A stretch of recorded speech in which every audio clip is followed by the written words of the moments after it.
It's a big crowd. It's a lot of people. I think it's like a record. So these are accomplishments. We have a lot of accomplishments. And as you know, this is the anniversary, first anniversary, January 20th. And it's been an amazing period of time. We have a book that I'm not going to read to you, but these are the accomplishments of what we've produced. All page after page after page, individual things. I could stand here and read it for a week and we wouldn't be finished.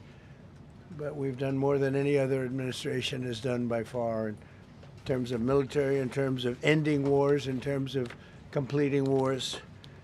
Nobody's really seen very much like it. I think it's appropriate that because Minnesota is so much in the fray, and I say to my people all the time, and they're so busy doing other things, they don't say it like they should.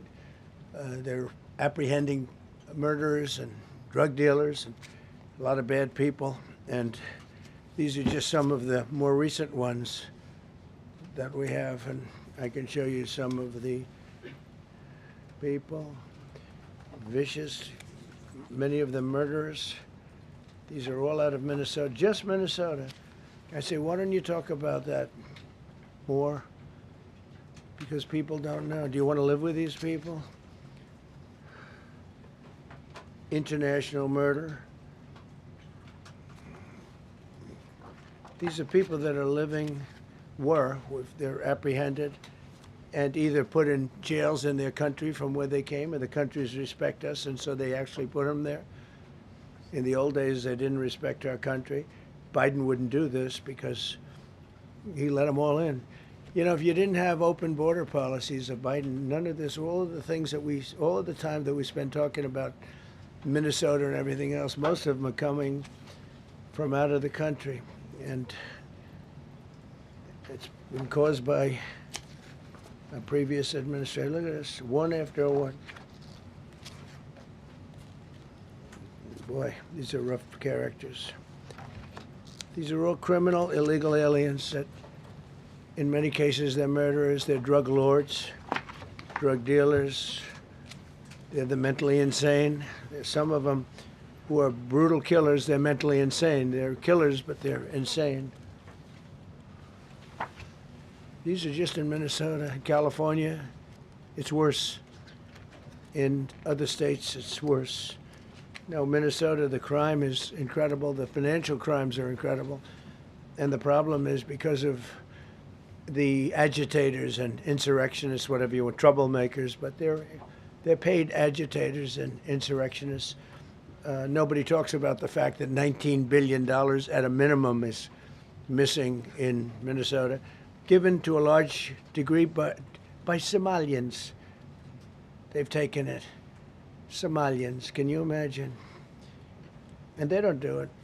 A lot of very low IQ people, they don't do it. Other people work it out, and they get them money, and they go out and buy Mercedes-Benzes, and they come from here, they have no money. They never had money. They never had a life. They never had a government. They never had a country, because there's basically no country. Somalia is not even a country. They don't have anything that resembles a country. And if it is a country, it's considered just about the worst in the world. They come here and they become rich and they don't have a job. I was told that Ilhan Omar is worth $30 million. She never had a job. She's a crooked congressman. So here is another one. And I have, oh, by the way, we just took out, these are all what ICE is doing. And it's a dangerous job. These are rough people. Weapons. This one here is very bad.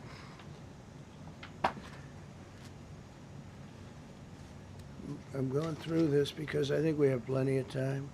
I'm going to beautiful place in Switzerland where we'll be, I'm sure I'm very happily awaited for. In Switzerland, they don't know about this. They don't have this problem. They have other problems, but they don't have this problem. Look, killed somebody. And these are rough people. These are not, this was all allowed into our country through open borders, these dumbest policies. You know, men and women's sports is dumb.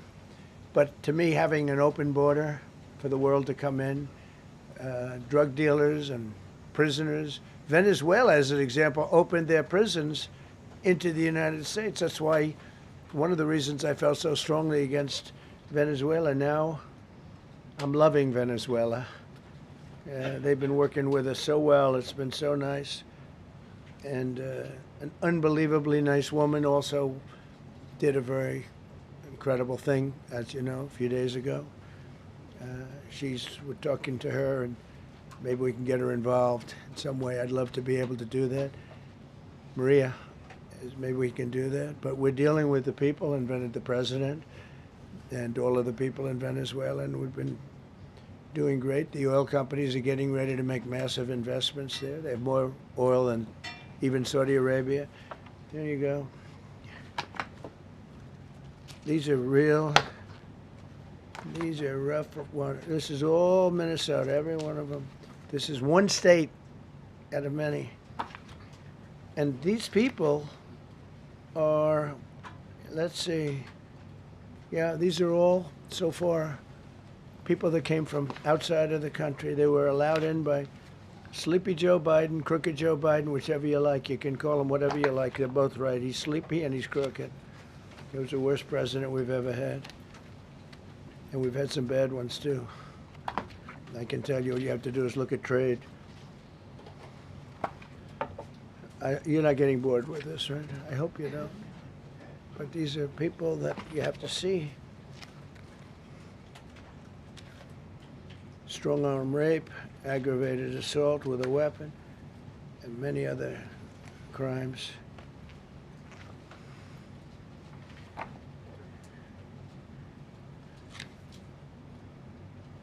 Gang member, known as one of the toughest people around. These are tough people. So this is what the people are trying to protect, because all ICE wants to do is get them out of our country, bring them to prisons and jails and mental institutions from where they came. That's all they want to do. They're patriots, and they have to be abused by guys like Don Lemon, who's a loser, lightweight. I saw him the way he walked in that church. It was terrible. I have such respect for that pastor. He was so calm. He was so nice. He was just accosted. What they did in that church was horrible yesterday. Look at it here. 24 convictions. 24 times convicted. They're not charges. These are convictions. So he comes from outside the country. Do you think he's going to be good here? He's convicted 24 times. He's going to be good here, right? It doesn't work that way. He's a man murderer. One of many. One of many. All they want to do is get him out. They want to take him out of our country. And we're met with paid agitators and insurrectionists, troublemakers. They're paid. You know, when the woman was shot, and I felt terribly about that. And I understand both sides of it. But when she was shot, there was another woman that was screaming shame, shame, shame, shame, right? You saw it. So loud. She was like a professional opera singer. She was so loud and so professional. She wasn't a woman that was hurt, like, oh, my heart's injured. She was a professional. She's shame, shame. She's screaming shame, shame. I said, that's not a normal person. That's a professional. These are professional agitators and professional people that want to see our country do badly. But that's not happening because we have the hottest country anywhere in the world, despite this stuff. Look at this. All top of the line criminals. They're not going to be good. They're not going to be well behaved here. I could do thousands. We had over 3,000 in the last fairly short while. Just in Minnesota. What's the number, Carol? 10,000. 10,000. 10,000 criminals arrested in Minnesota alone. 10,000 criminals. And these are serious criminals. Now, how can a place with 10,000 criminals, how can you have a state? And yet they're fighting us. Yeah, I like that guy. He keeps nodding to me. You agree with me, I guess. I like him. I don't know who he is, but I like him. He keeps nodding. He says, "You're right." He's obviously a little on the right side, maybe. Look, these are rough ones. So this, we just took this off a stack.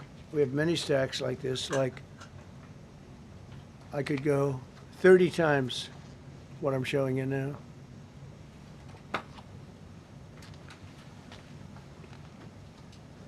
Relations with Hezbollah, that's nice. Why do we allow them in our country? I'm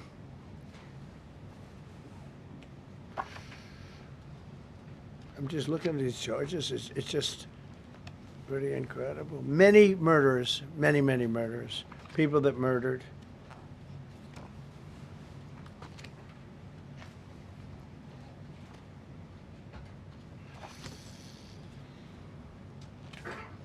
So what ICE does, and Border Patrol is incredible, too. I mean, Paul Perez and that group is incredible. Mostly Hispanic, by the way. They're like 60% Hispanic. You know, they talk about Hispanic. They're mostly Hispanic, right? And they're unbelievable people. And then they say, oh, we discriminate against. I love Hispanic. They are unbelievable. Entrepreneurial. They have everything. I did great. I did the highest. Nobody ever got numbers like I got from the standpoint of being a Republican. But even if you look at Texas, I won the entire border along Texas, between Texas and Mexico. It never happened before. Nobody's ever done that before. I did it. As a Republican, I did it. I love the Hispanic. And they accuse us of all sorts of things. 60% of the people we're talking about, they're the best people we have, and they're Hispanic. The Border Patrol is largely Hispanic. ICE is largely Hispanic. They're unbelievable people. I don't know how they can take the abuse. They're taking rough people like this, like all of them. We have 10,000 at least. I could have done 10,000 of them. You're lucky I only did like 100. And this isn't even the worst of the group. They have murderers. They have some people we can't use their picture for legal reasons, but they're up for murder in their own country. And we jeopardize their case. When we send them back and we coordinate with other countries. A tremendous amount of work. All allowed in here by an open border policy of the worst president in the history of our country. A man that didn't win the election, by the way. It was a rigged election. Everybody knows that now. And by the way, numbers are coming out that show it even more plainly. We caught him. So I just want you to know that it's a terrible thing. Here's the book on accomplishments. And this is something, ooh, I'm glad my finger wasn't in that sucker. That could have done some damage, but you know what? I wouldn't have shown the pain. I would have gone back. What, did you hear that? That was nasty. But I would not have shown the pain. I would have acted like nothing happened as my finger fell off. That was a nasty, I think somebody did that. It was him. It was my man. How were you? You didn't do it. I know you did. I know you didn't. So, but here's the book. These are all things we have. I'm going to read a few of the samples, but look at this. These are all, each line is something that we did. Nobody did that before. And it's big stuff, too. Look, we have the hottest country in the world. So, I will read you a few. We ended Biden's stagflation. We were in stagflation. That's a disaster. That's far worse than inflation. As you know, he had the biggest inflation in the history of our country. They say 48 years. Pick your choice. But they had the biggest inflation in the history of our country. We have it right down to a normal number now. We're going to get it even a little bit lower. Created super high. What we've done with growth is incredible. We created super high economic growth, and America is booming. It's booming. There are thousands of businesses right now that are being built. Many of the biggest factories in the world are being built right in our country. They're not going to other countries. They're leaving other countries. Fourth quarter GDP is on track to pass perhaps much more than 5% growth, and that's despite the fact that we had a Democrat shutdown. They shut down our country, and we had 5%. Nobody's in this room has ever heard about 5%. I think it could be 20% if we do it right. If we don't, every time we have good numbers, they raise interest rates. You shouldn't do it. In the old days, if you had good numbers, they'd lower interest rates, or they wouldn't do anything. Here, they try and kill it. They always try and kill success. Over the last 20, 25 years, that's the way. In the old days, if you had good numbers, the market would go through the roof. Today, if you have good numbers, the market goes down. But by the way, we've had the best stock market in history, the best 401ks in history, and we inherited a mess. The numbers that we inherited were way up, and now we brought them, almost all of them, way down. We brought them way down. I mean, I'm not getting. Maybe I have the bad public relations people, but we're not getting it across. We inherited high numbers and we brought them way down. And look at gasoline. They have places in the country now $1.99 a gallon, $1.99, $2.30, $2.50. I guess the average now they're saying is $2.31. I mean, he was at $4.50 and $5 for periods of time, and he went back to the Trump formula, but he didn't do it properly, and he really went back to parts of it because you would have had $8 gasoline if they didn't, but he didn't do it properly. He had people that didn't know what they were doing. Core inflation for the last 3 months is 1.6%. 1.6. Their core inflation was so high that nobody could even calculate it. Under Biden, real incomes declined $3,000. Think of that, $3,000. That's a year. In 12 months, Trump real incomes went up by $2,000 and $3,000 and even in some cases $5,000. It's a tremendous difference. Stock market has set 52 all-time record highs during the course of the 11 months, because this was done on 11 months. Now we are actually officially 12 months as of today. 52 all-time record highs. That means 401ks did great. I have people see me all the time, policemen that guard us really well, and got to know them a little bit. And they said, "Sir, you're making me look so good. My 401ks through the roof. My wife thinks I'm the greatest genius, that I'm a financial genius, like Warren Buffett." He told me that. He said, I think they have better returns than Warren Buffett right now. But he said, all my life my wife has been criticizing me for not being smart financially. Now all of a sudden she loves me more. But we added $9 trillion in value to retirement accounts, saving many people. I mean, they were going out of business. Think of it. We added $9 trillion of value to retirement accounts, savings accounts, and 401ks. That's during the course of 12 months. And I think it's probably 11 months because I don't think they have it for the 12. They have it for the 11. Added $9 trillion of value. Lifted more than 1.2 million Americans off food stamps in 1 year. They would have had another 1.2 million. We would have had, welfare would have gone up. And instead of investing $18 trillion in our country, now it's probably more than that, but $18 trillion and having thousands of plants being built all over the country, you would have had thousands of plants closing all over the country, and you would have had disinvestment, and you would have had welfare going way up. You know, if you look at SNAP, take a look at SNAP, what happened with that? It was at $7 billion, and it came out to over $51 billion. Nobody has ever seen anything like it. The past administration, they had no clue. Or they were really bad, but they basically had no clue. But they did have a concept. I mean, they're still trying to sell the idea of men playing in women's sports. You saw that in the Supreme Court. I mean, some of those justices were fighting for them, too. They were fighting for them. But you saw that just the other day in the Supreme Court. Men playing in women's sports doesn't work. Secured a record-breaking $18 trillion in commitments for new investments. Apple, NVIDIA, SoftBank, Oracle, TSMC, Johnson & Johnson, Eli Lilly and Company, Micron, AstraZeneca, General Motors, Hyundai, Ford, Honda, GE Aerospace, many, many others. I left a Ford plant a week ago in Michigan that they were going to close 2 years ago, and now they just announced that they're going 24 hours around the clock making cars. Tariffs did it. I don't know what the Supreme Court's going to do. I think to me it reads so plainly. Couldn't be plainer. You're allowed to do a license. Tariff is probably less severe than what a license could be. But think of it. You're allowed to do a license, and then they have a clause at the end, something to the effect, or what is necessary, something to that effect. And what is necessary with tariffs. I don't know where there's a case even there, but we've taken in hundreds of billions of dollars, and if we lose that case, it's possible we're going to have to do the best we can in paying it back.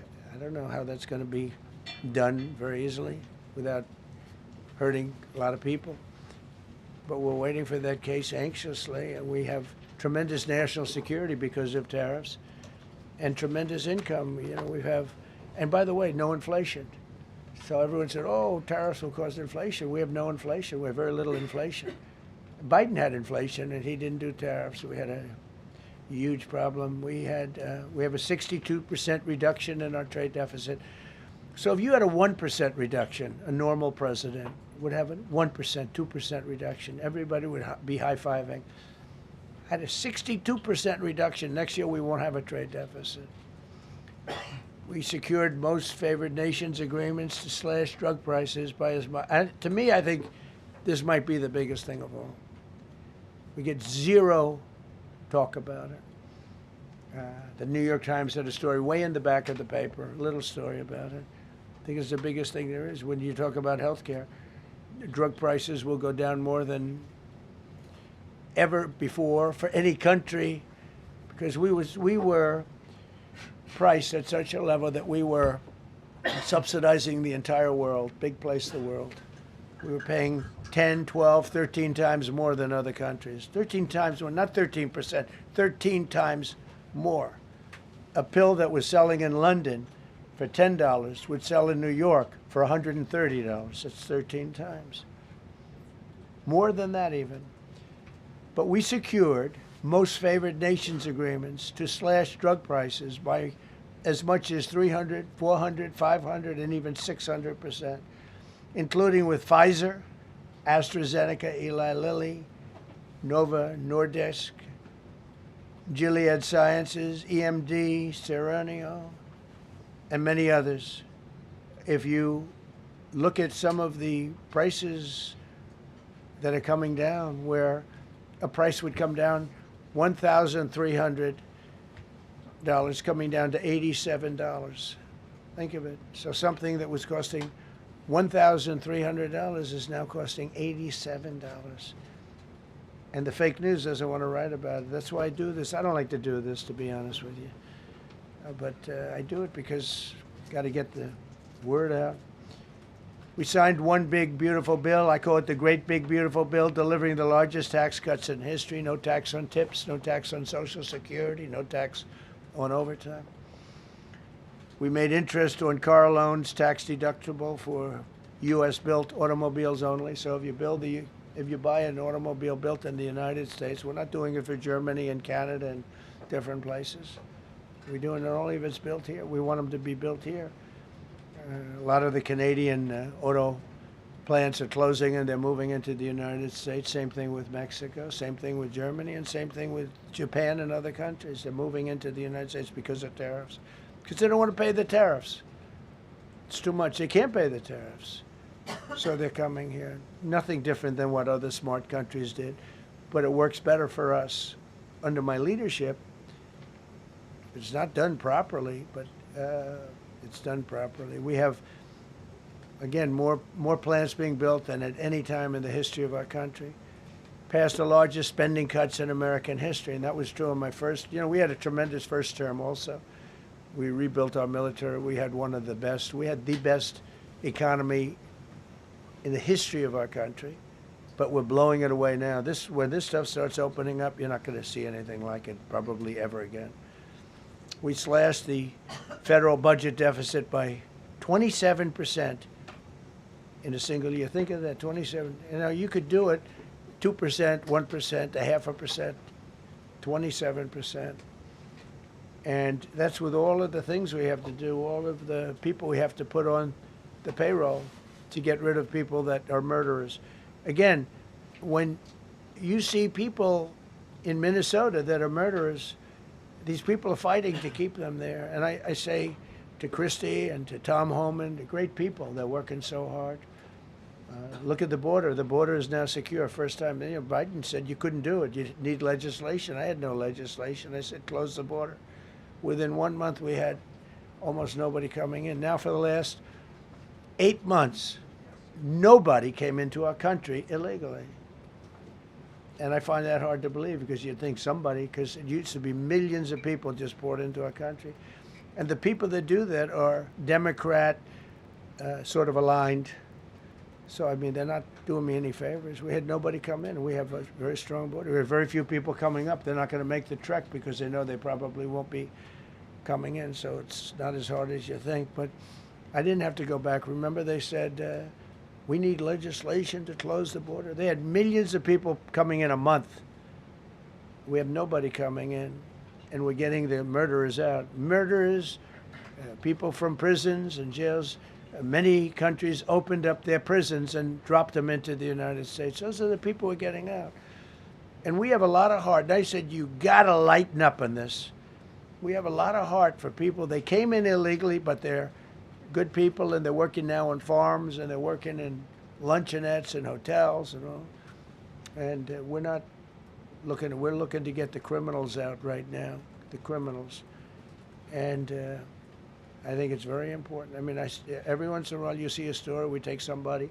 He should be out because they came in illegally. So in theory, they should be. But we're focused on the murderers, the drug dealers, the mentally insane. We have a lot of mentally insane killers. I mean, you can't even talk to them. It'd be nice if you could have a little reason, but you can't even reason. These are seriously ill people. You have a couple of countries where they were loaded up. Their mental institutions and insane asylums were loaded to the gills. They couldn't get. They're empty now. But they're filling up because we're bringing them all back. We know where they came from. And every country accepts them. You know, under Biden, they wouldn't take. They had so little respect that they'd bring them there, and they wouldn't take them. They said, get the hell out of here. They would be bringing a plane in to land in a country, and they'd put 5 planes on the runway so you couldn't land the plane. So they'd come back with the people that they were bringing back. They don't do that with me. They do that with me, they have problems. They don't do it. They accept them back. They're not happy about it, but they accept them back. Cut a record number of regulations. I promised to eliminate 10 old regulations for every one new regulation. Instead, we cut 129 old regulations for each one added. Think of that. I wanted to do 10. In my first 4 years, I did. When we put on a new regulation, you had to cut 8. This year, I said you have to cut 10. Instead, we cut 129. So every time, so far, can't remain like that, I don't imagine. I hope I can, because we have so much wasted regulation, stupid regulations. Regulations where they go by California, which is a disaster state, with a governor that truly is doing a bad job. He's killing that state. If he ever ran the country, this country would be Venezuela very quickly. Using tariffs slashed the U.S. trade deficit by an incredible 77%. The trade deficit is down, and that doesn't include the last month where we had our best month. We slashed the trade deficit by an incredible 77% in 1 year with no inflation, something that everyone said could not be done. So we had essentially no inflation. In fact, the last month we had almost no inflation. But we slashed the trade deficit by 77%. If you slashed it by 1%, that was good. Again, we did that with tariffs and intelligence. We did that with November 5th, great election. We secured historic trade deals to reduce barriers on U.S. exports with countries covering 40% of all U.S. trade. Think of that. American exports are up by more than $150 billion this year. People said, oh, we're not exporting. All we do is buy. If you keep buying, you're not going to have a country for very long. So we increased exports by more than $150 billion. Investment in American factories is up 41%. That's a record. Nobody goes 41% up. You go 2% up, 1% up. You go down by 3%. If Kamala got elected, the 41% up would be 41% down. We removed over 270,000 bureaucrats from the federal payroll. That's another thing. So we have, we announce our unemployment numbers, call it unemployment or employment, and they were very good. But we could make them great. But we've slashed tremendous numbers of people off the federal payroll. Because ultimately, if you're on the federal payroll, I mean, we have jobs where they had 10 people for every job. So we cut. Now, if you want to see some good numbers, I'll hire 1 million people. We cut millions of people off the federal payroll. I don't like doing that, but the good news, I don't feel badly because they're getting private sector jobs and they're getting sometimes twice as much money, 3 times as much money. They're getting factory jobs. They're getting much better jobs and much higher pay.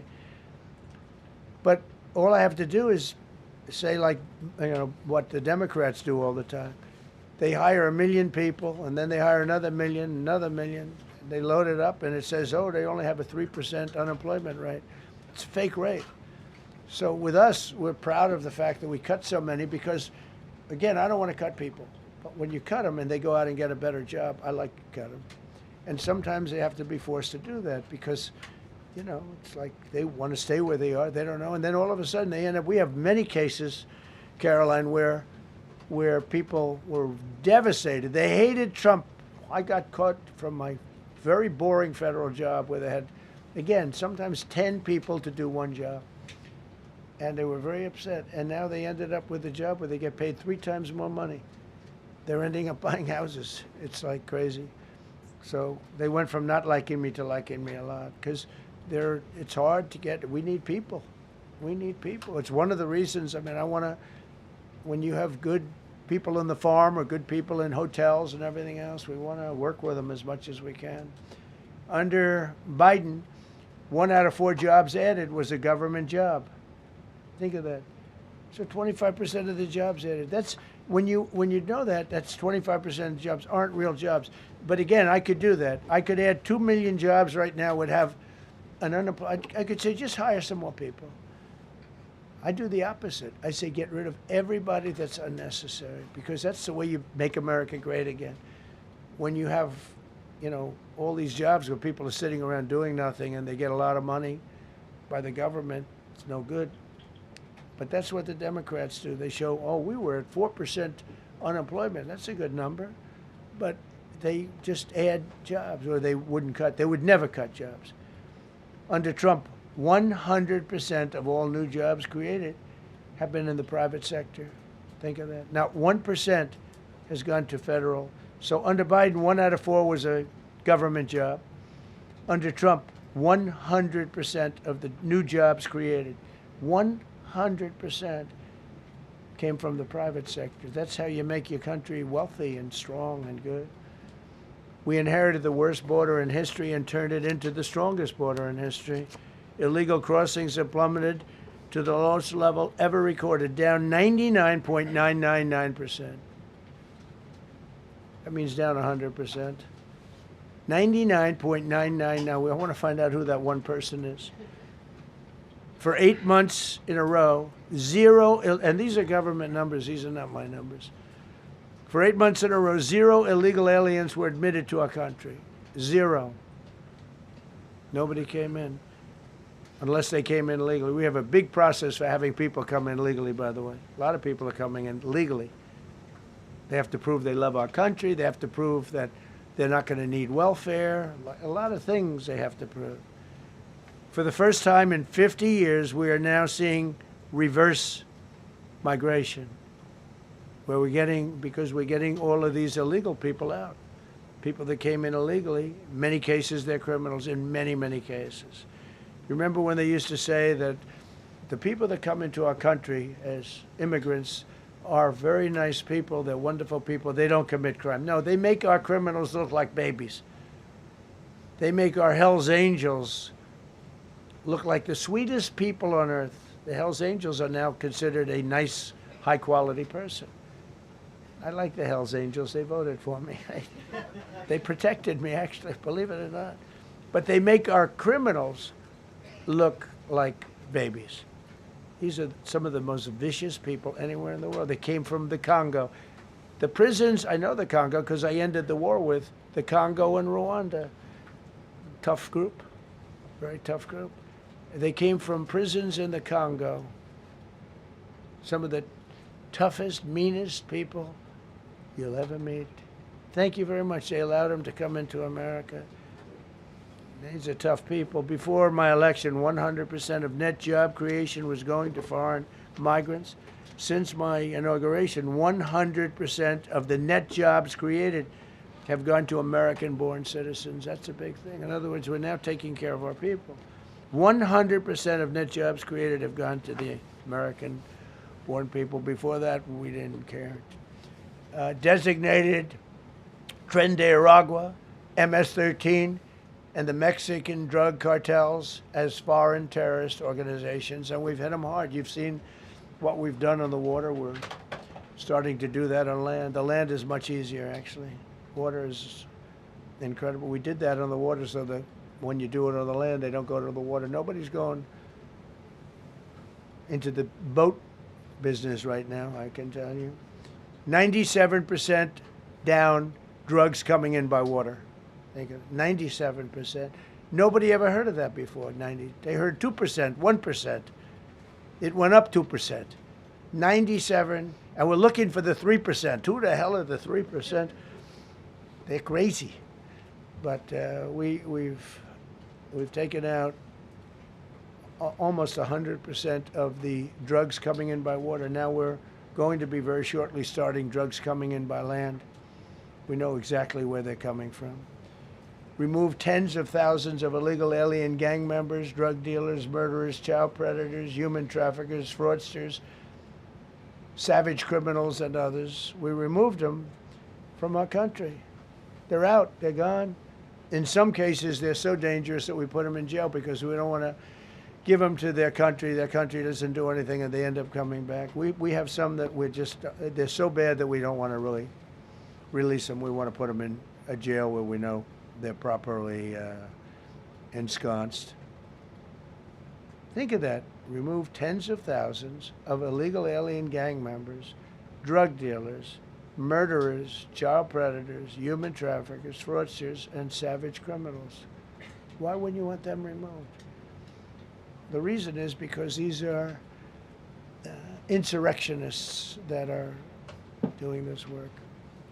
And, you know, they're going to make mistakes sometimes. ICE is going to be too rough with somebody, or, you know, they're dealing with rough people. They're going to make a mistake sometimes. It can happen. We feel terribly. I felt horribly when I was told that the young woman who was had the tragedy. It's a tragedy. It's a horrible thing. Everybody would say, ICE would say the same thing. But when I learned her parents, and her father in particular I hope he still is, but I don't know, was a tremendous Trump fan. He was all for Trump, loved Trump. And, you know, it's terrible. I was told that by a lot of people. They said, oh, he loves you. He was I hope he still feels that way. I don't know. It's a hard situation. But her father was a tremendous, and parents were tremendous Trump fans. It's so sad. It just happens. It's terrible.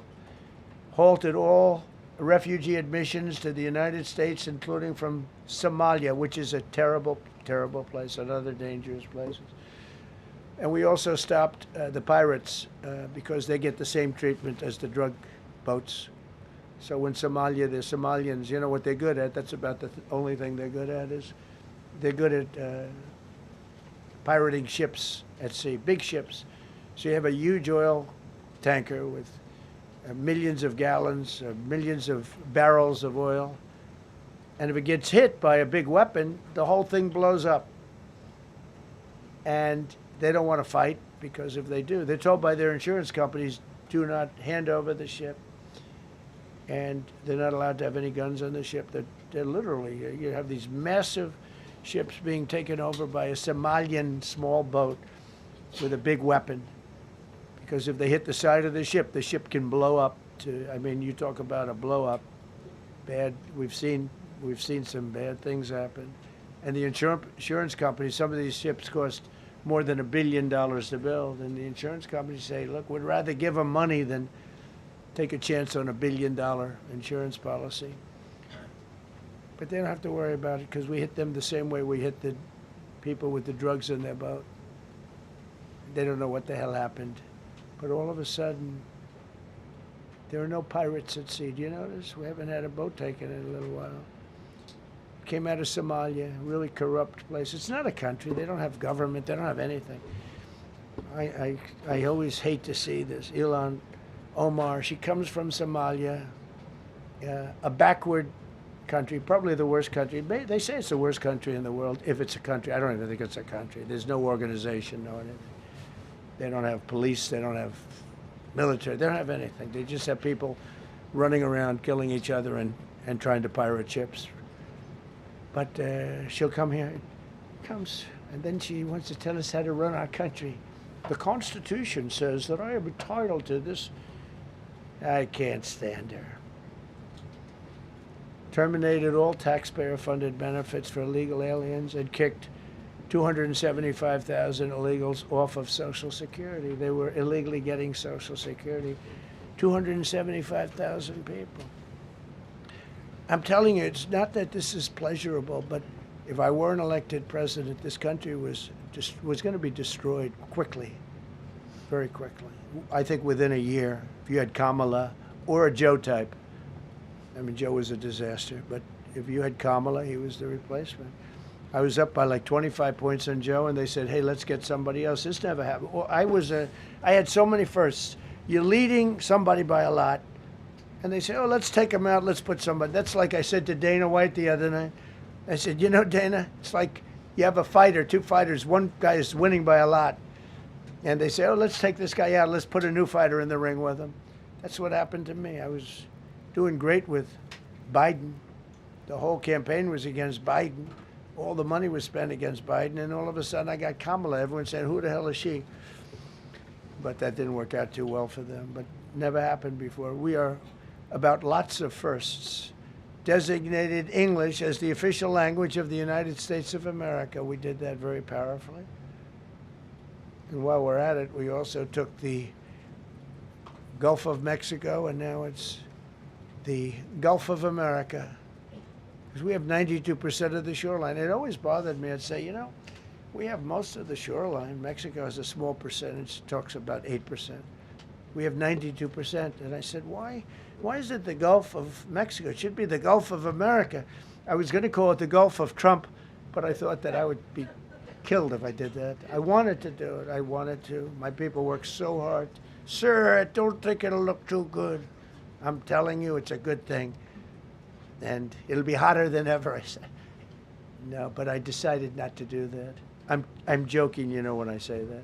I was not going to call it the Gulf of Trump.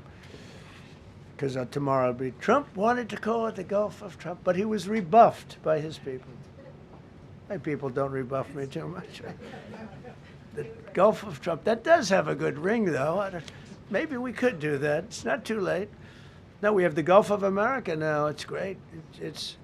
Our country is proud for the attack on Venezuela, the attack on the Iran nuclear capability, wiped it out. I mean, first administration, Soleimani, the father of the roadside bomb, al-Baghdadi, the father of ISIS, who was rebuilding ISIS. We wiped them out. Done a great job. Signed an order that will end birthright citizenship for children of illegal migrants. You know, that case is in court right now. That case was meant for the children of slaves. All you have to do is look at the years. Look at the years where the cases were filed and where the decisions were made. They were right at the end of the Civil War.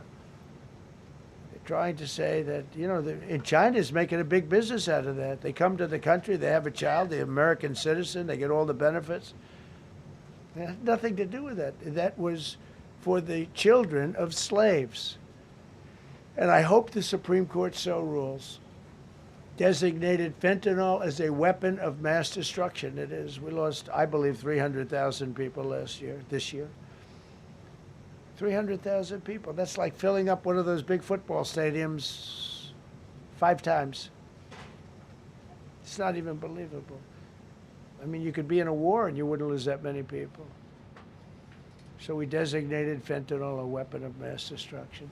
Conducted numerous successful military strikes against narco-terrorists operating in our hemisphere, including the water strikes. Drugs brought in by ocean.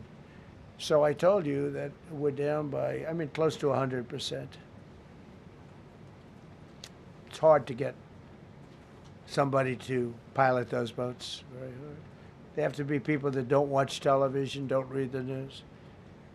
And we just blew up their facility. They had a docking facility where the drugs were stored. And now we have a great relationship with Venezuela. We're getting along fantastically with the leadership in Venezuela, so we wouldn't have to do that. This was done before the attack. But we captured and brought to justice the outlaw dictator of Venezuela, Nicolas Maduro, who, through drugs, killed millions of people in our country. Tremendous drug dealer.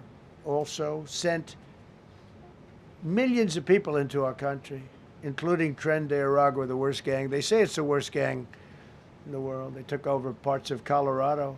They just take the apartment building. They just took it away. Just took it away like we're here.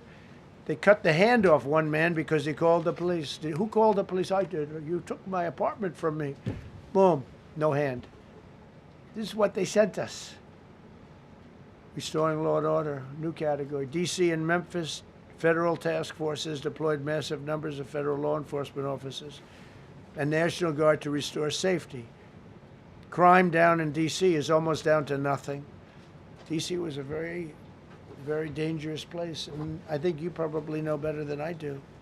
I have a lot of people in the media thanked me for that, but some of them found it hard to thank me. But, you know, D.C. is now, look how beautiful.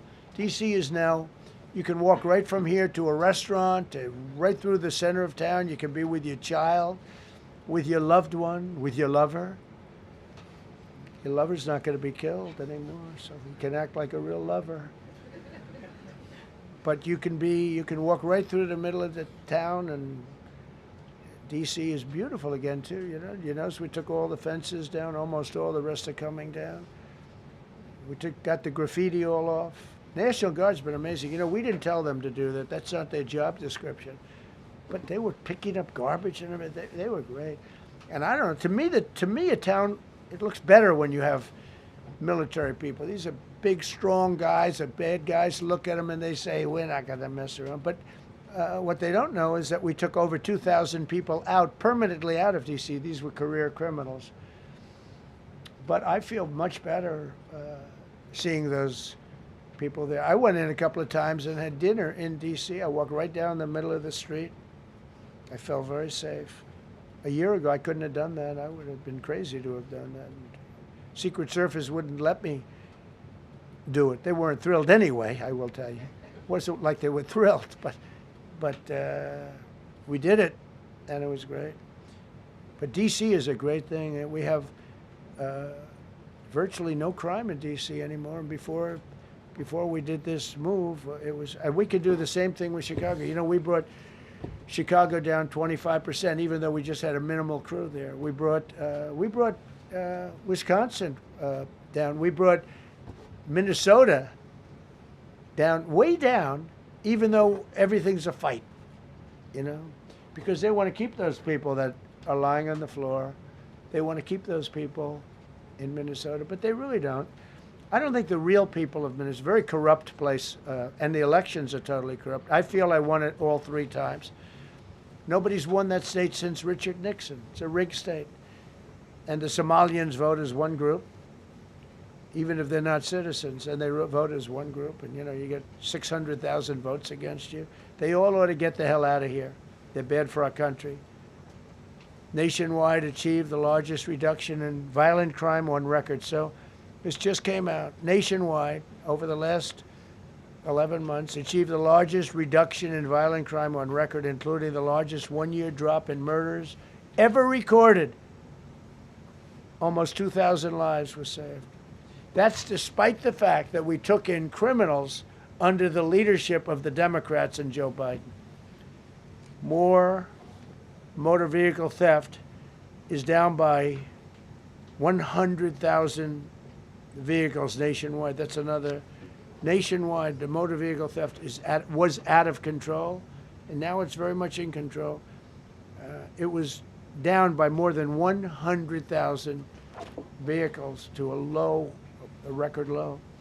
Began the process of eliminating cashless bail policies across the nation.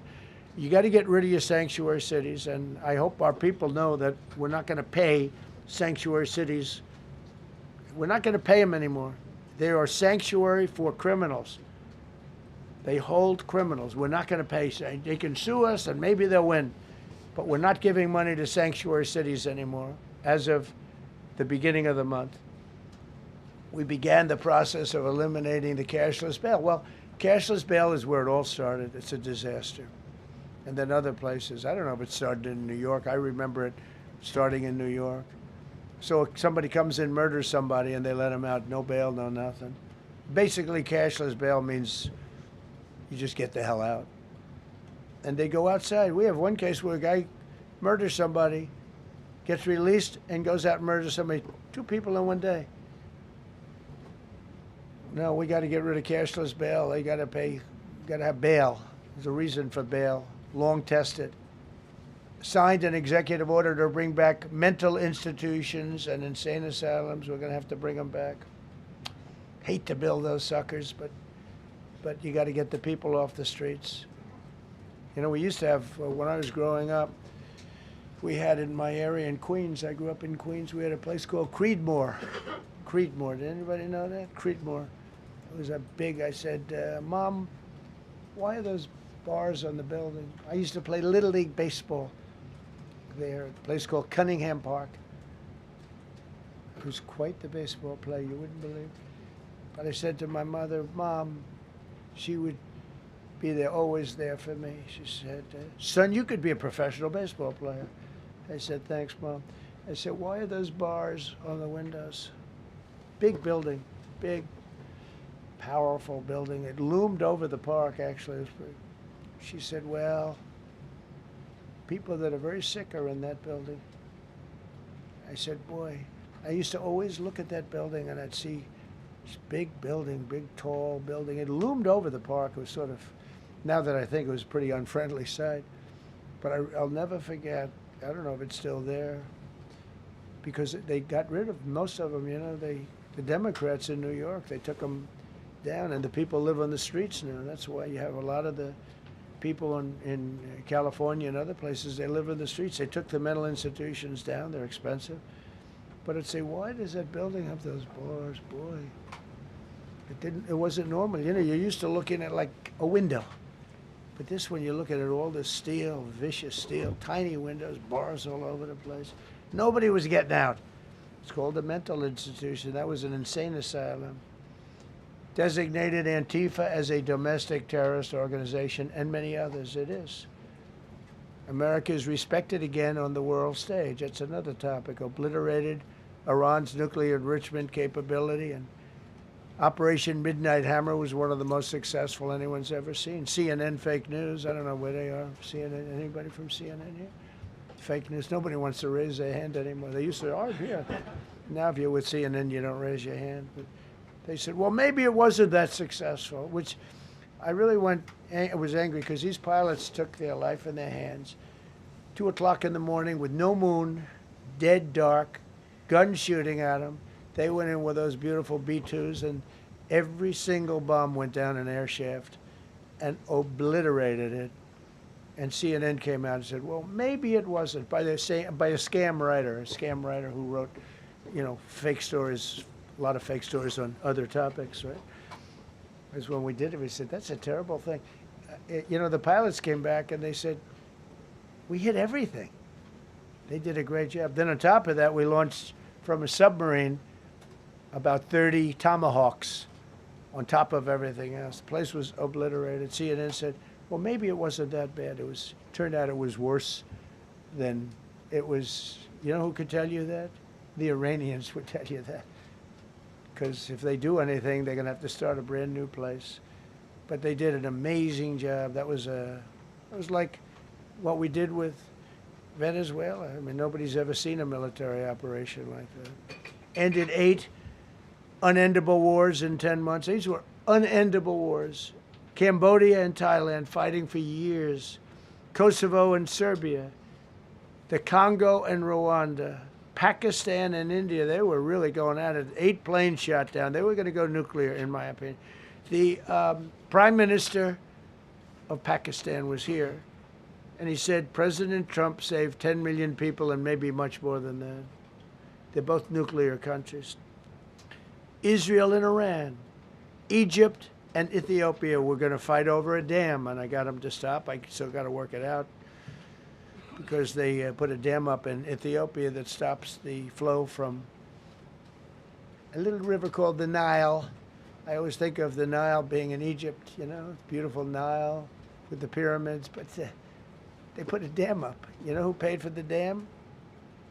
The United States of America. It's the biggest dam, I think, in the world. They put a dam up. I said, how did you let that happen? Why would we have done that? We financed it, this country. I don't know. Maybe it was a Republican president, but I don't think it was. I think it was a Democrat. But what a terrible thing. So Egypt basically is, you know, they don't have enough water in the Nile. And they use that for a lot of things, including entertainment and travel and tourism and everything. I mean, I don't know. They got a big dam. I got to work that one out now, too. Armenia and Azerbaijan, President Putin told me, I cannot believe you settled that war. I've been trying to settle that war for 10 years. Armenia and Azerbaijan. They were fighting it for many, many years. And I ended up getting the heads of both countries in my office. Beautiful Oval Office, much more beautiful now than it ever was. And one sat on one side, one sat on the other. He said, you know, I've been the head of Azerbaijan for 22 years, and for 22 years I've been killing his people. And the other gentleman, and both very good guys, said, I've been here for 7 years, and for 7 years I've been killing his people. And they started over there, and within an hour they were next to each other, and by the time we ended, they were hugging each other, and it's been a great peace, you know? Should have gotten the Nobel Prize for each war, but I don't say that. I saved millions and millions of people. And don't let anyone tell you that Norway doesn't control the shots, okay? It's in Norway. Norway controls the shots. They'll say, we have nothing to do with it. It's a joke. They've lost such prestige. That's why I have such respect for Maria doing what she did. She said, I don't deserve the Nobel Prize. He does. When she got it, they said, wow, that's amazing. I thought President Trump would get it. President Trump deserves it. He ended up 8 wars. How nice, right? She's a good woman. Got all 20 living hostages returned to their families, and the remains, they all came out. We got the 20 living hostages. We got the 28 hostages. They have 1 left that we think we know where it is. Amazing. Looked like we weren't going to get anywhere near that. Now they've gotten almost. And more importantly, we got many more, hundreds. We got them all. If we didn't do it, you wouldn't have had, most of those people would have been dead. I don't know if that's covered properly, but you know, the 20 is great. They were the last ones. I always said the last 20 are going to be hard, but we got them. We got the last 20, and we got close to 28 of the bodies of the dead. And to those parents, that was just as important as getting their son back alive. They were almost even more intent on they knew their son was dead. They wanted to get the body. I got him back. We just created the Board of Peace, which I think is going to be amazing. I wish the United Nations could do more. I wish we didn't need a Board of Peace, but the United Nations, and you know, with all the wars I settled, the United Nations never helped me on one war. I mean, I guess I'm not blaming them. I didn't call them to help, but I got, you know, the presidents and prime ministers together. We knocked heads. We got along, and they liked me. I liked them. Every single one of them nominated me for a Nobel Prize. Every one of the wars, among many other people. nominated me for a Nobel Prize. But Putin told me, I cannot believe you got this war settled. I've worked on it for 10 years because it's his territory. Rescued 83 American hostages and citizens detained from abroad without paying a lot of money. Paid no money. Apprehended terrorists responsible for the Abbey Gate bombing that claimed the lives of 13 U.S. service members in Afghanistan, the lowest point in the history of our country. That was a Biden disaster. I was getting out, but I was getting out with dignity and strength. We were the boss. Oh, we were the boss. They wouldn't do a thing against us. And this very stupid person got in, and what a shame. They should have left from Bagram, which is the big military base, which has hundreds of acres around it. Should have left from Bagram. Terminated visas of Hamas sympathizers and deported pro-jihad foreign nationals. Got NATO members to agree to raise defense spending to 5% of GDP from 2%, and they pay the 5%, and they didn't pay the 2%. And by the way, I did more for NATO than any other person alive or dead. Nobody's done for NATO. And I think for the most part, they'll tell you that. I think you could ask the Secretary General about that, but he said it a lot. I've done more for NATO than anybody, and I see all this stuff, but NATO has to treat us fairly, too. The big fear I have with NATO is we spend tremendous amounts of money with NATO, and I know we'll come to their rescue, but I just really do question whether or not they'll come to ours. You know, I'm just asking. Just saying, right? You remember during the debate? Just saying. Signed $1 trillion investment in U.S. military. And next year, we hopefully will go to a $1.5 trillion. We're building battleships that are 100 times more powerful than the battleships of World War II, which are the big, beautiful, those big, beautiful things with the guns. I said, what about bringing them out of dry dock? They said, sir, what we're building will blow them away. Think of it. These ships are 100 times more powerful than the battleships that you see on Victory at Sea. Do you ever see Victory at Sea? What a great thing that is to watch. Renamed the Department of Defense into the Department of War, which everyone loves, by the way. Signed landmark critical minerals deals with Australia, Malaysia, Thailand, Ukraine, Japan, and many others. We're going to have so much rare earth. It's actually not that rare. Getting it processed is rare, but there's a lot of rare earth. There's a lot of earth around, I can tell you. Withdrew from the corrupt World Health Organization, where we were paying hundreds of millions of dollars a year. So we were paying $500 million a year, and China was paying $37 million a year. I said, why aren't we paying the same as China? They said, well, nobody asked. I said, China's got 1.4 billion people. We have 350 million, probably, with all the illegals, you know. China probably knows more accurately. But we have much smaller in terms of the number of people. We have a much more powerful military, but we have much smaller. I rebuilt the military during my first term, by the way. And while they gave away a lot to Afghanistan, the Taliban, which was just horrible seeing them, every year seeing them do that military down some dirty street, is a disgrace. But while Biden gave a lot of it away, it's a tiny fraction compared to what we did. I rebuilt the military, and now we're continuing to build it. And bigger and better, we need it. Peace through strength.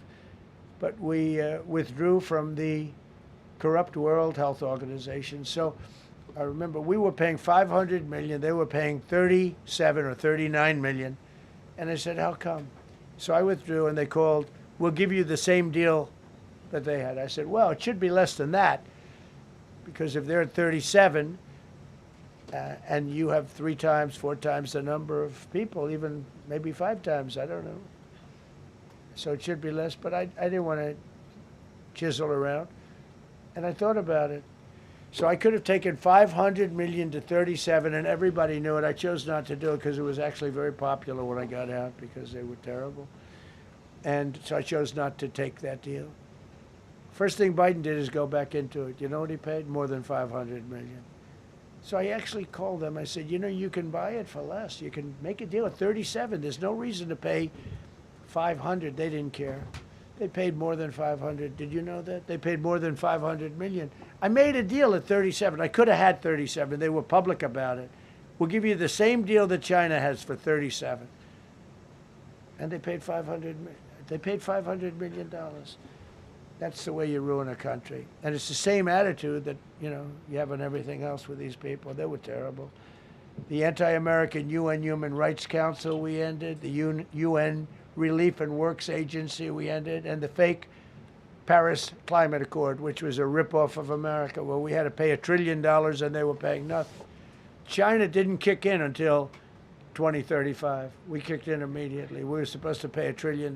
Russia went to a standard of 1991, which was a dirtier standard. But we had to pay top dollar. So I terminated that. Another Rick. We ended the woke lunacy and restored common sense, abolished all discriminatory diversity, equity, and inclusion DEI policies throughout the federal government and the private sector. They're gone, everybody. They're gone. Terrible. Terminated the Green New Scam and ended the insane electric vehicle mandate. I love electric vehicles. That caused me a little problem with a man named Elon. But he understands, and he's a good guy. We get along. But I said, Elon, we can't have all electric cars. We just can't do it. I like the electric cars. I like his car. But in particular, I like his car. But we can't do that because some people don't want an electric car by 2030. And to build the power stations all over the country would have cost $4 trillion. $4 trillion. That's more than any country has. If you got China, the United States, and everyone, you couldn't do it. And it would have taken years. And yet they were supposed to be switching over electric vehicle mandate. Some people don't like electric cars. Some people want hybrids. Some people want regular gasoline-powered cars. We have more gasoline than anybody. And now with Venezuela, we have 62% of the market when you include Venezuela. So I ended the Green New Scam and I ended the insane electric vehicle mandate. Now you can buy a gasoline-powered car, a hybrid, and you can buy a electric vehicle. I mean, if you think, if you want electric, you can buy it. Make a good deal on them right now because they made a lot of them. Permanently stopped Joe Biden's ridiculous CAFE standards. That's having to do with the environment, so ridiculous. Canceled the EPA's absurd, totally absurd, tailpipe emission standard, which made you spend hundreds of thousands. It made for hundreds of thousands of cars. The numbers, the cost numbers were incredible that the consumer has to pay. Imposed 25% tariff on all foreign automobiles and 100% tariff on Chinese cars which don't come into the country because of tariffs. Only because of tariffs. We didn't have tariffs, you wouldn't have any car. We have now more car factories being built in the United States than ever before because of tariffs. If they take those tariffs away, China will eat our lunch. They'll take all of our car business. Now, there's another way of doing it, but it's more cumbersome, et cetera, et cetera. I don't want to scare you, but it's much more cumbersome, not as good for national security as this. We have a perfect system right now. We're making a fortune. We've never been stronger, and I hope the Supreme Court does the right thing for our country, because if they don't, it's such a problem. It's just so, it would be so sad. We're doing so well because of tariffs.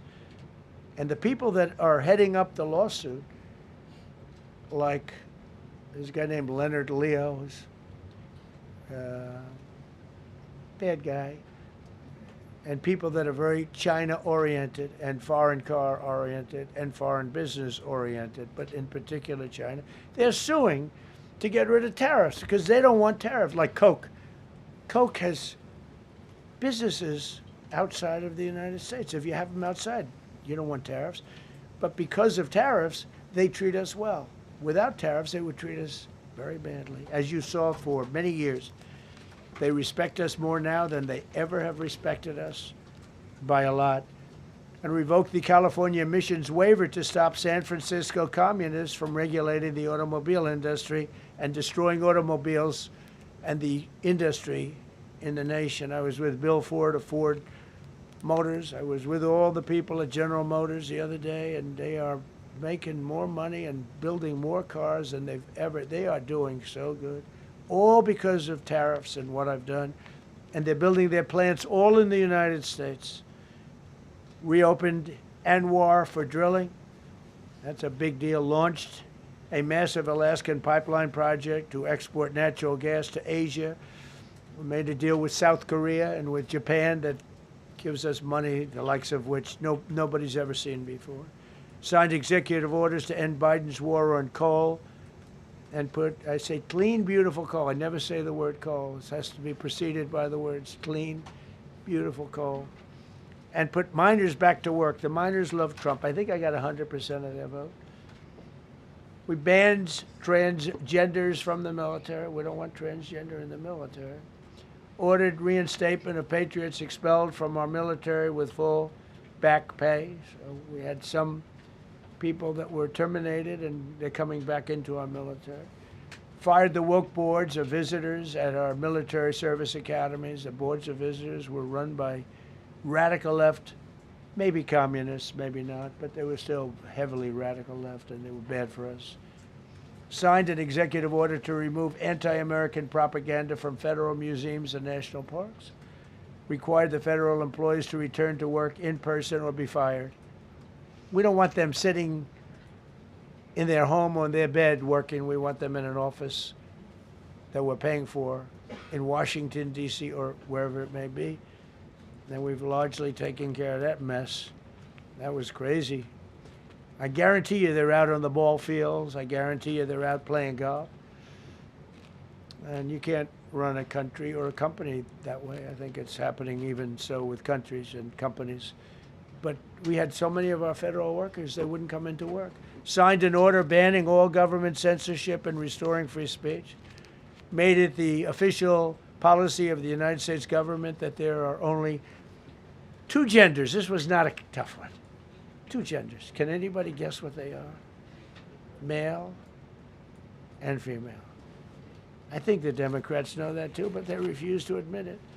Banned the use of puberty blockers, hormone injections, and other chemical and surgical mutilation of children. Can you imagine saying this 15 years ago? That we banned the use of puberty blockers, hormone injections, and other chemical and surgical mutilation of our children. You know, when I say it, I say, do I have to say that? I actually asked my people today, yes, sir, because people, that's where the country went. Banned men from playing in women's sports. Big Supreme Court case on that. I mean, I can't believe it. Some of the justices were fighting hard for men to be able to play in women's sports, a couple of them. I can't imagine it, but I think anybody that rules that way should lose a lot of credibility. But we banned men from playing in women's sports. All you have to do is look at the records, look at weightlifting records, look at swimming records, look at track and field. It's not fair. It's very demeaning to women.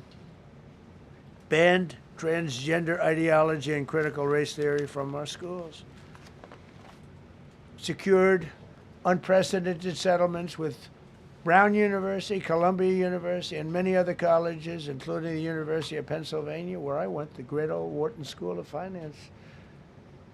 To restore fairness and merit, we're working with Harvard right now. They've been very anti-Semitic. Terrible what they've done. And we'll see what happens. I hear we have a deal, but who the hell knows with them? They have a lawyer that wants to show how hot he is. Ended taxpayer-funded student loan forgiveness for radical left and anti-American activists. Can you believe it? Began the process of abolishing the Federal Department of Education and returning education back to the states. And Linda McMahon is doing a fantastic job. Ended Joe Biden's weaponization of our government and removed his hand-picked radical left Marxist prosecutors from the Department of Justice, like deranged Jack Smith. He's a sick son of a bitch. They gave me the worst of the worst. And here I am. How did that happen? How did that happen? He's a sick guy, and Letitia James is sick, and Alvin Bragg is sick. They're sick people. and others. Fani. You can't call her Fanny. She doesn't like it. She wants to be called Fani. Fani Willis. I won. Can you imagine putting somebody through that? And then if I suggest that somebody may be guilty of a terrible crime, oh, he's weaponizing government. Trump is weaponizing government. It's terrible. Can you imagine? They say to me about weaponize, I don't weaponize anything. But what they did to me, nobody ever went through what I went through. And here I am in a place called the White House. It's a beautiful place. Who would have thought, right? Signed legislation to cut all taxpayer funding to woke and biased NPR and PBS. And they're sort of gone now, I guess. I heard they closed up. They were terrible. They were so unfair. They were so terrible. Officially reinstated Columbus Day. I like the name Columbus Day. The Italian people are very happy about it. Remember, when you go to the voting booths, I reinstated Columbus Day. That was an easy one. Christopher Columbus. Cut Social Security wait times by 50%, serve 65% more Social Security recipients by phone, and are on track to doubling the service and performance compared to the Biden administration. We're 2.5 to 3 times better and faster. Slash VA claims backlog to the lowest number ever recorded. Created Trump accounts starting with $1,000 for every newborn baby. This is something that's become so popular. And I give Mr. and Mrs. Michael Dell Computer, who put in $6.25 billion, started with nothing.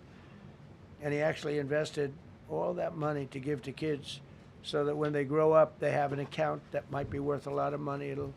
It'll be riding with the markets. And, you know, they can, at 20 years old, 21 years old, they could have $100,000. They could have a lot of money. That's going to be amazing. But I give a lot of credit to Mr. and Mrs. Michael Dell. Signed AI executive order to ensure the United States dominates the future of artificial intelligence. So we're leading China. We're leading the whole world.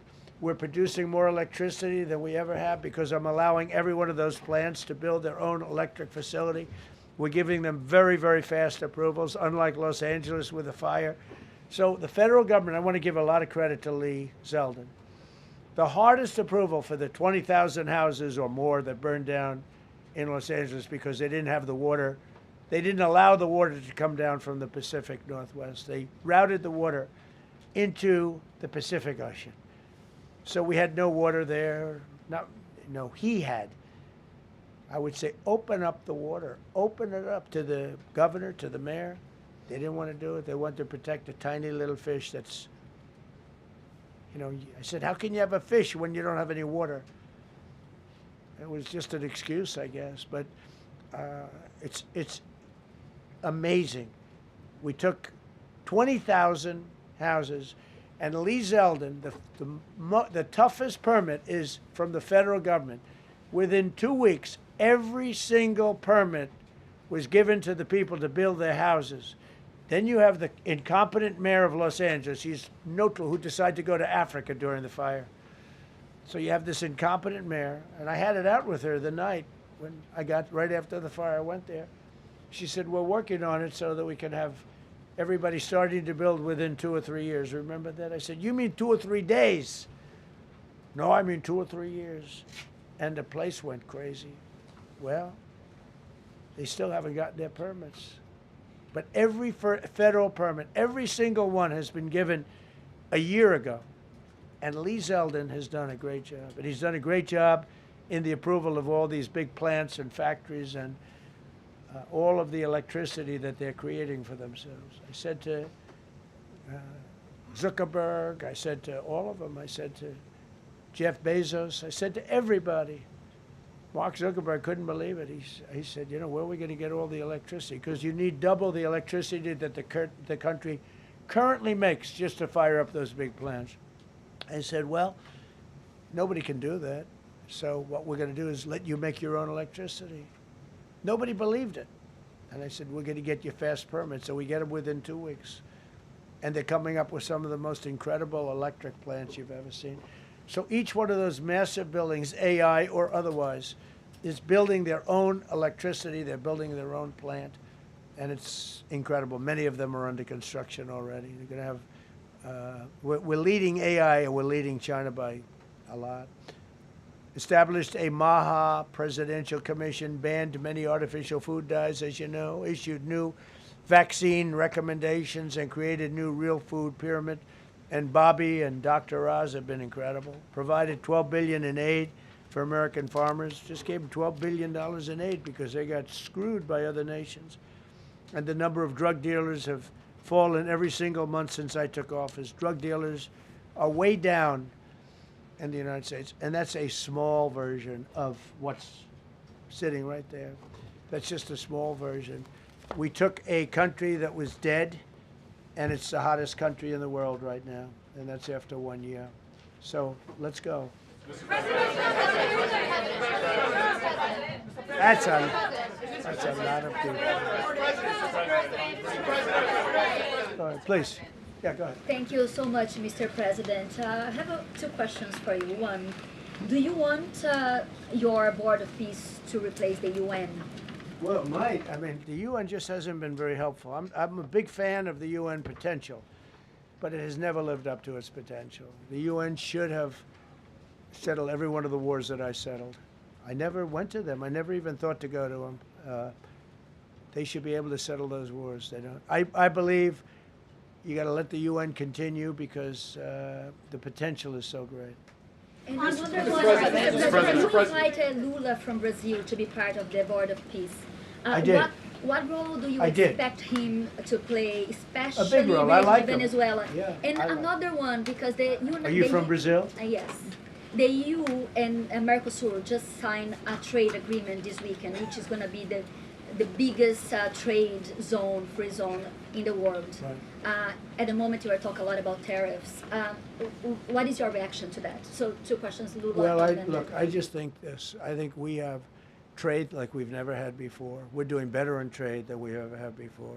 We're not being ripped off by every country in the world like we were before. We're doing numbers that nobody's ever thought possible. We're the richest we ever were. It's because of tariffs and the proper use of tariffs, and we're also the most secure. As an example, Iceland, without tariffs, they wouldn't even be talking to us about it. So we'll see what happens. I think it's going to work out quite well. Yeah, right behind. Thank you, Mr. President. How would you characterize your relationship with Emmanuel Macron and Keir Starmer right now? And have you spoken to them since your Truth Social post last No, I night? haven't, but I think I get along very well with them. I mean, they always treat me well. They get a little bit rough when they're, when I'm not around. But when I'm around, they treat me very nicely. And, I like both of them. They're both liberal. They've got to straighten out their countries. You can't, London is having a lot of problems. And if you look at Paris, got a lot of problems. They have two problems, immigration and energy. They got to stop with the windmills, and they got to go back like UK has an unbelievable asset called the North Sea. Norway uses it, makes a fortune. They have a better section of it, and they don't do it. They could straighten out their countries, and it would be good. But I get along very well with them. You told Norway's prime minister. Are you from Norway? No. You look like you would be from Norway. She looks like she's from Norway. Go ahead. You told Norway's prime minister that you not winning the Nobel Peace Prize made you feel less obligated to think purely of peace. Well, I lost a lot of respect for Norway. And But why I would not believe, winning and that I believe prize very affect- strongly that Norway controls the Nobel Prize. But you have to understand, I settled 8 wars. I've had every one of those wars, every participant wrote, I didn't ask him to do it. They sent in strong they make recommendations for that. But I settled 8 wars. No president's probably ever settled 1 war. I don't know, think of it. I did 8. The reason I do it is because it's easy for me to do. And I didn't do it for a Nobel Prize. I did it because I'm saving a lot of lives. I'm trying to settle the final one. I'm trying to do Russia-Ukraine. And when Russia's ready, Ukraine's not. When Ukraine's ready, Russia's not. But they're losing 25,000 people a month on average. And I'm trying to get that one done. But no, I feel that Norway has tremendous control over who gets the Nobel Prize, despite what they say. How far are you willing to go to acquire Greenland? You'll find out. Mr. President, Kevin Hassett has said that those $2,000 tariff rebate checks would be up to Congress to decide whether or not to disperse that. Do you agree with Kevin Hassett on that, or do you think you can do that unilaterally? No, I don't think we would have to go the Congress route, but we'll find out. The reason we're even talking about it is that we have so much money coming in from tariffs that we'll be able to issue at least a $2,000 dividend and also pay down debt for the country. But we'd do a $2,000 dividend to the people of our country. Would probably set a limit of, income limit where it made sense. But we will be able to make a very substantial dividend to the people of our country. I believe we can do that without Congress. Last night on Truth Social, you said that the British plan to hand the base of Diego Garcia over to Mauritius and then rent it back was an act of great stupidity. Previously, you backed that deal. Is it now your position that the deal should not go ahead? I think that they, when they originally were going to do it, they were talking about doing some concept of ownership. But now they're looking to essentially just do a lease and sell it. And I'm against that. It's a reasonably nothing like Greenland, but it's a reasonably important area of the globe. Not to anywhere near Greenland, but I think they should keep it. I don't know why they're doing it. Do they need money? Mr. President, with your support to the Syrian government, most probably you avoided another civil war and a bloodshed in Syria, especially after the fall of the regime. I did a good job. And, the Syrian government, the last 2 weeks, had to use some force to implement its force on specific areas. And well, with to keep the prisoners, the terrorist prisoners, which are some of the worst in the world, at bay. So they were able to keep that. He's working very hard. The president of Syria is working very, very hard. Strong guy, tough guy, pretty rough resume. But you're not going to put a choir boy in there and get the job done. I spoke with him yesterday because we were talking about the prisons and what was going on. We have some of the worst terrorists in the world in those prisons, and he's watching them. Syria, sir. Mr. President, Gavin Newsom is going to be at Davos if he's not already there. You're probably going to run into him. I presume that this is for him to raise his platform for 2028. But what do you anticipate his foreign policy platform is going to be? I don't know. I mean, I don't know that he's going to be the nominee. I know this. I had a very good relationship with Gavin Newsom when we were, in office together. I was president. He was the governor of California. We had he would talk about it often, and somewhere we just went astray. I just hate the way California is being run. We actually have people leaving. It's never happened before, but I hate the way it's being run. He and I had a very good relationship, really close to the word exceptional, but now we seem not to. President Trump, you spoke earlier. Mr. President, you've been hearing from allies. Thank you.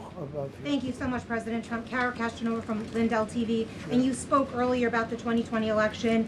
Now that Maduro is in U.S. custody and he was criminally charged, has any more information emerged that you could share with us regarding Venezuelan election software and Venezuelan ties to tampering with the 2020 election? And would you consider speaking to Maduro personally in prison in New York to get some answers on Venezuela's involvement with the 2020 election? No, I don't think I would be doing that. I think my lawyers would be very unhappy if I did that. Yeah, they've learned some things. Please. What happens to the tariff threat to Greenland if the Supreme Court comes out and rules against you on the tariffs? And well, I'll have to use something else. I mean, are look, you willing to use force? take a look at the word license. Take a look at other things. I mean, we have other alternatives. But what we're doing now is the best, the strongest, the fastest, the easiest, the least complicated. Sir, if you move ahead with the Greenland-related tariffs on Europe, you secured almost $1 trillion of commitments from them to invest in the United States. Does that go kaput out the window if that happens? I doubt it. Look, they need that agreement very badly with us. They really do. They fought very hard to get it. So I doubt that, but we'll see what happens. We have a lot of meetings scheduled on Greenland. I'm leaving tonight, as you know, for Davos. And we have a lot of meetings scheduled on Greenland. And I think things are going to work out pretty well, actually. Thank you, Mr. President. Could you still go to Paris for the G7 emergency meeting as offered by President Macron? No, I wouldn't do that.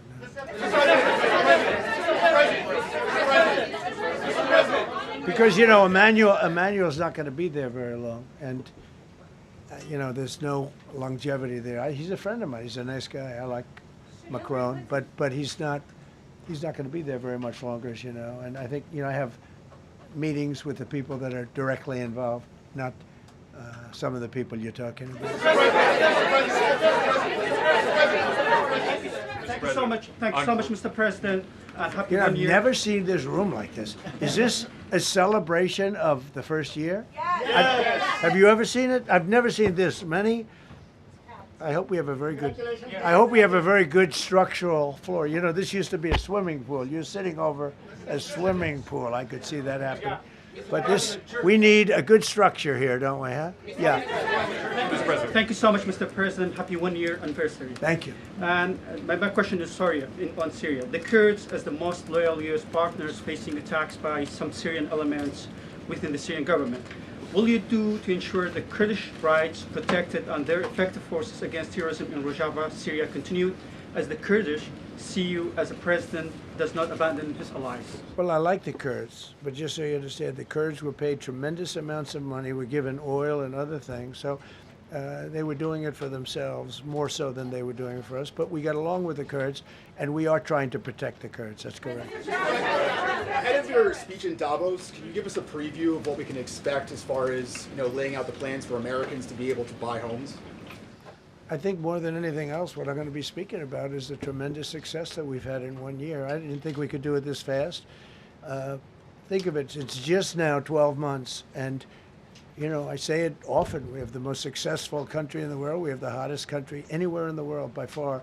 And this country would have been absolutely stone cold dead. And I'm going to be talking about it. I'm going to be, because, you know, a lot of them could use some of the advice as to what we did. They need energy. You take a look at their energy policy, they're going to destroy themselves with what they're doing with the windmills and all the nonsense. They need energy help badly, or they're going to be in big trouble, and they need immigration help badly. How much longer do you want to go? Call it. I do. I have a very important call with President Erdogan, who I like a lot. All right, one or two more questions. Go ahead. Thank you, Mr. President. During Go your ahead, second, please. Go ahead. One question about the Red. Yes. Thank you, Mr. President. The red blouse. Go ahead. You talked a lot at the beginning of this about the economy, some positive economic indicators. Polling shows a majority of Americans don't feel the economy is doing well. Are you worried you're making the same mistake as President Biden by telling No, the... I hope I don't make the same mistake as him. Look, I inherited a terrible, it's a great question, because we inherited a terrible, terrible mess between the border, between all the problems. The whole country was falling apart. And in 12 months, less than 12 months, in 12 months, we have the strongest border we've ever had. We have prices that are much, much lower than they were for the last. We inherited very high prices. We inherited, remember this, inflation was at a historic high. We had never had inflation like that. They say 48 years, but whether it's 48 years or ever, we had the highest inflation, in my opinion, that we've ever had. Prices, because of that, were very high. I inherited, we brought down eggs immediately. Remember the first news conference, they were screaming at me about eggs. I was in the position for 2 days, and we brought eggs down to lower than what they were before. And by the way, they continue that way. We brought the prices down from when I came into office and from what Biden had, way down. We're going to bring them down further. But the job we did is a miracle. One of the reasons I'm doing this today is to explain. We inherited a mess, and we've made it a beautiful, beautiful picture. Think of gasoline at $1.99 in many states. $1.99 a gallon. It was $4.50, $5, in some cases $6 or $7. We're at $1.99. And energy is so big that with energy, everything else comes down. But the prices are coming way down, and we're going to bring them down further. But we started up here with these guys. We inherited a country that was broken. We inherited a country, and I have a very warm spot. We've done very well with Venezuela, and by the way, that even in itself is going to help us bring down the oil prices. I mean, the Venezuelan oil, we've taken 50 million gallons of oil. We've taken 50 million barrels of oil out of Venezuela in the first 4 days. We've got millions of barrels of oil left. We're selling it on the open market. We're bringing down oil prices incredibly. And when they come down, and they've already come down, again, $1.99 a gallon for oil. Nobody thought they'd ever see it. All right, one or two more. Go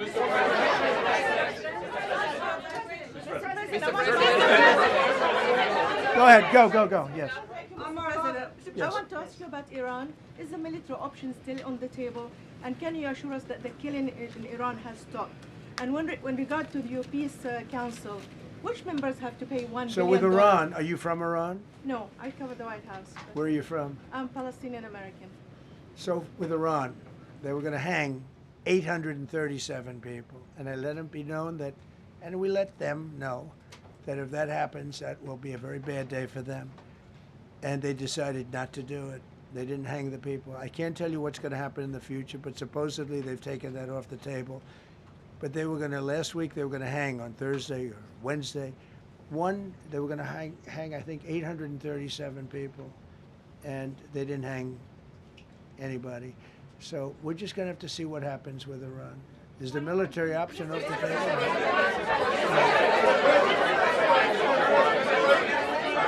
Go ahead.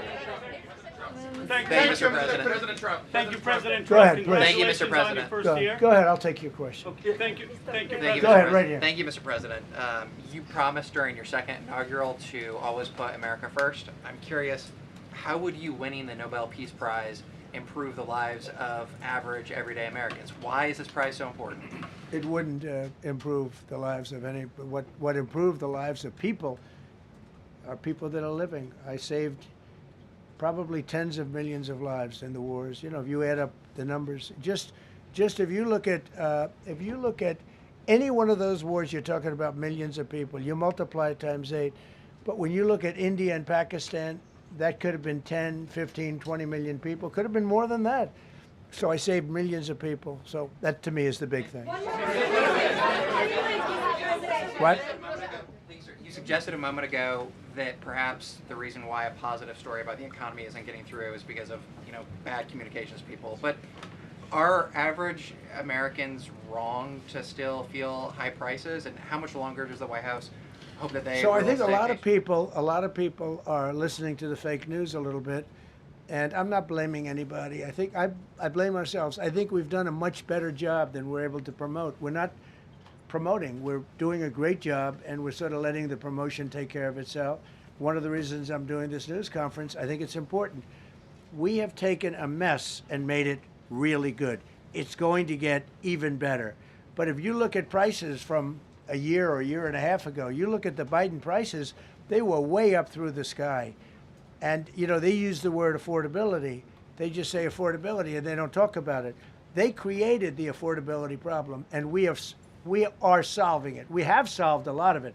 Again, everybody agrees in this room, I think, gasoline prices have come per gallon way down. When that happens, everything else comes down, but they've come down way down. Many of the groceries have come way down. It's all happening, and it's happening strong. But if you go back a year and a half, 2 years, take a look at those prices and look at the prices now.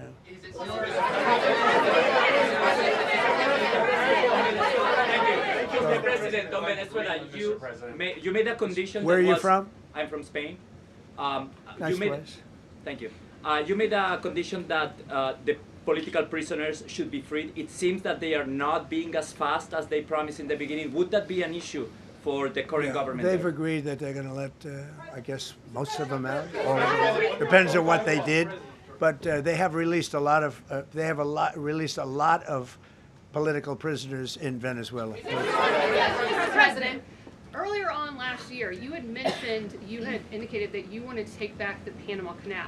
I know we've heard a lot about Greenland. Is that still on the table? I don't want to tell you that. Sort of. I must say, sort of. That's sort of. Okay, one more. Yes, blonde, blue. Yes, go ahead, ma'am. Go ahead with the blue, holding the computer. If a consequence of your determination to take control of Greenland is the ultimate breakup of the NATO alliance, is that a price you're willing to pay? You mean the breakup of it's very the interesting. NATO alliance. So I think something's going to happen that's going to be very good for everybody. Nobody's done more for NATO than I have, as I said before, in every way. Getting them to go up to 5% of GDP was something that nobody thought was possible, and pay. At 2%, they weren't paying. At 5%, they are paying. And they're buying a lot of things from us, and they're giving them, I guess, to Ukraine. That's up to them, but they're giving them to whoever they're giving them to, but they're buying a lot. I think that we will work something out where NATO is going to be very happy and where we're going to be very happy. But we need it for security purposes. We need it for national security and even world security. It's very important. How about it? Thank you very much. First of all, last year you told me that you believe that the reason you won the election is because God put you in this place so that you could save the world. Looking back 1 year, do you feel like God is proud of the effort that you've put in? I do, actually. I think God is very proud of the job I've done. And that includes for religion. You know, we're protecting a lot of people that are being killed. Christians, and Jewish people, and lots of people are being protected by me that wouldn't be protected by another type of president. No, I think a lot of people are very proud of the job we've done. We've had an amazing year. This has been one of the greatest years. Even some people that wouldn't necessarily love me instinctively, they're saying this was an incredible year. We've had an incredible year economically. Look at our border. Our border was a disaster.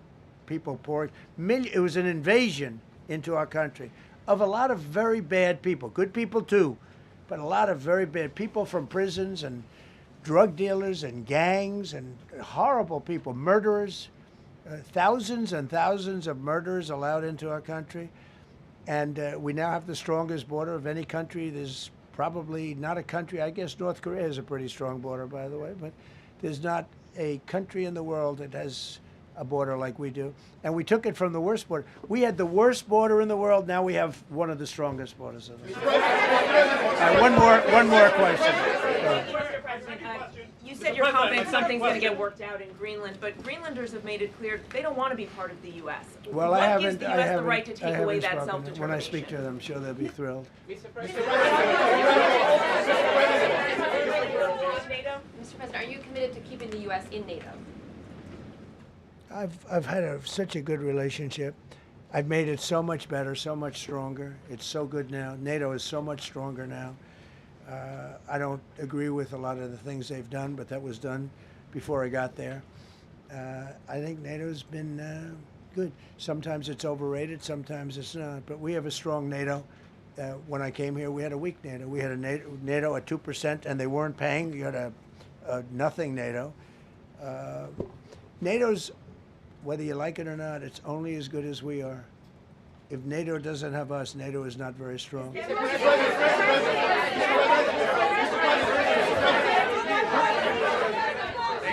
you. Yes, no, behind you, please. Thank you, President Trump. Yes, go ahead. Greatly appreciate it, sir. We heard a long list of accomplishments from the last year. Could you cherry pick the top three? And then looking forward, what are your three most important priorities in 2026?